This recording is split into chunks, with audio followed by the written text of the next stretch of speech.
Sveiki! Es esmu Rūta Sniedze Kretālova no Latvijas dabas fonda. Es esmu botāniķe un biotopa eksperte, un šobrīd mēs atrodamies vienā no pilsētas pļavām. Šobrīd ir maijs, un maijs ir tas brīdis, kad mēs jau varam manīt invazīvas sugas, piemēram, mūsu piemājas pļaviņā, vai kā šajā gadījumā pilsētas pļavā. Šeit ir veikta invazīvās sugas Kanādas zeltslotiņas ierobežošana pirms 2 gadiem, arī maijā, pavasarī. Šobrīd varētu likties ainavā, ka nekādu invazīvo sugu te arī nemaz nav, jo Kanādas zeltslotiņa ir maz un diezgan izkaisīta, bet viņi tomēr šeit ir sastopama. Un ar invazīvām sugām ir tāds paradoks, ka tā cīņa ir jāsāk tajā brīdī, kad tās sugas vēl nav par daudz. Un lai arī mums liktos tā, ka ja jau viņi nav vēl tik daudz, lai jau paaug, taču skaista, bet nē, tā cīņa, ja mēs viņu ātrāk un laicīgāk sākam, jo tā ir veiksmīgāka un efektīvāka. Invazīvas sugas ir tās, kuru izcelsmes reģions nav šis Baltijas valstis vai Latvija. Un Latvijā viņas ir nonākušas dažādu iemeslu dēļ. Liela daļa īstenībā ir tādas, kas ir izmantots kā krāšņuma auga, atvesti no citiem reģioniem, audzēti varbūt sākotnēji, piemēram, pie muižām. Un ar ko atšķirās Kanādas zeltslotiņa, piemēram, no peonijas, kas arī ir diezgan sen kultivēts kultūra augs, ar to, ka zeltslotiņa ļoti veiksmīgi nogatavina sēklas iznēsā vējš, un tātad suga pati brīvi var ieviesties dažādās ekosistēmās.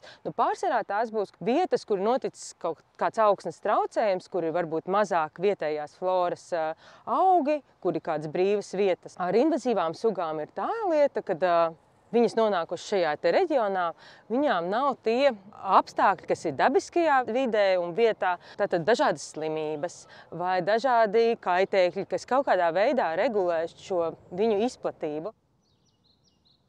Šie ierobežošanas veidi ir ļoti dažādi, bet tā kā mēs atrodamies pilsētas pļavā, tā suga, kuru mēs šobrīd ierobežosim, būs Kanādas zeltgalvīte. Tātad tas, ko mēs darīsim, mēs viņu vienkārši ravēsim ārā. Citas augu sugas, kas ir invazīvas, piemēram, ošlapu kļava vai varbūt pat latvānis vai krokainā roze, atsevišķas teritorijas ir tik ļoti invadētas, ka jau ir jāapspriež tāda metode, kā iznīcināt šos augus ķīmiski, tas nozīmē jau lietot herbicīdus. Un arī tur šīs metodas ir dažādas. Piemēram, ja tas ir ošlapu kļava, tad, lai nebūtu tā, ka šīs kaitīgās vielas nonāk apkārtējā vidē ļoti daudz, tad vienkārši ir tā, ka ošlapu kļavai tiek invadēta šis herbicīds un pats viens konkrēts augs aizies bojā. Bet šīs visas lietas, kas saistītas ar ķīmiju un tādām drastiskākām invazīvo augu sugu apkarošanas metodēm, ļoti labs materiāls ir izstrādājis Dabas aizsardzības pārvalde par to, kā apkarot šīs invazīvās sugas, un var vērsties auga aizsardzības dienestā, lai gūtu šo instrukciju, kā tad pareizi to lietot. Tādu Kanādas zeltslotiņu, ko mēs apkarosim šajā pļavā, varētu būt grūti atpazīt.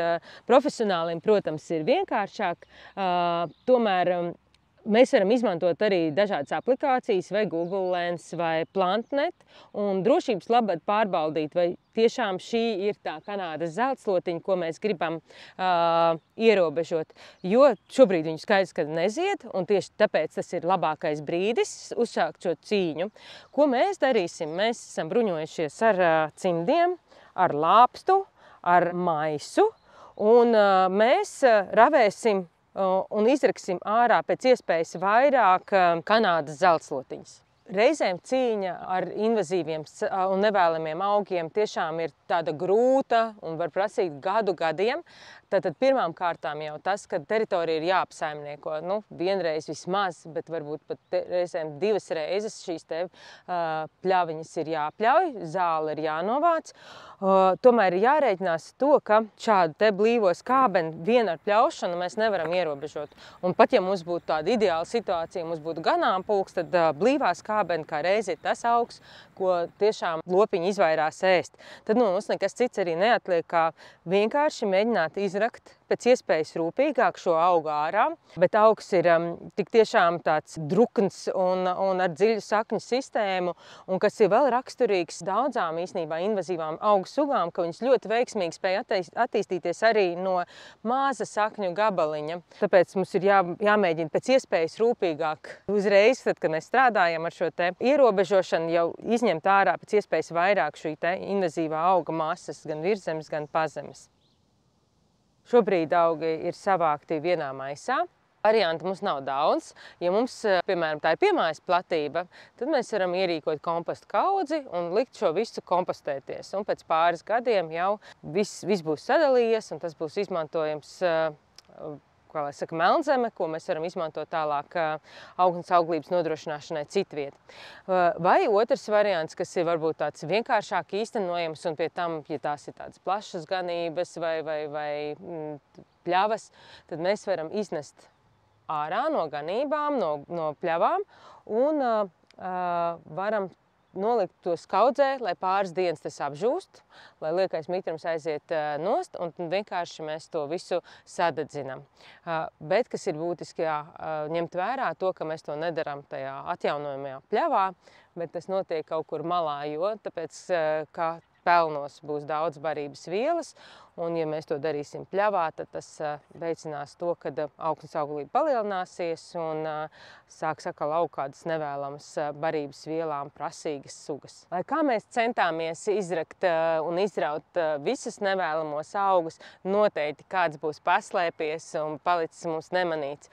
Un tāpēc mums šeit būs noteikti jāatgriežās vēlreiz. Pirmkārt jau arī tāpēc, ka mēs regulāri mums ir jārūpējas un jāpļauj šī pļauja visa kopumā, bet kam ir jāpievērš vēl uzmanība ir, ja mums palicis kas neizrauts no tiem invazīviem augiem, lai nenotiek šī auga ziedēšana, jo tajā brīdī mēs varam viņu vēl izrakt ārā, nenotiks ziedēšana, nenotiks atkal jauna sēklu ražošana, un tāpēc mums ir jārēķinās ar to, ka cīņa ar invazīvām sugām ir ilgstoša. Varbūt, ka mēs nekad nevarēsim atbrīvoties no pilnīgi visiem sugas eksemplāriem mūsu pļavā. Un tomēr, jo vairāk mēs tam pievērsīsim uzmanību un turpināsim šo cīņu, jo mums ir lielākas iespējas tomēr ierobežot un nepieļaut to, ka kāda nevēlama suga pārņem visu mūsu pļaviņu, jo invazīvas sugas ir tās, kas ir līdzās klimata pārmaiņām, ir viens no lielākajiem biodaudzveidības samazināšanās iemesliem.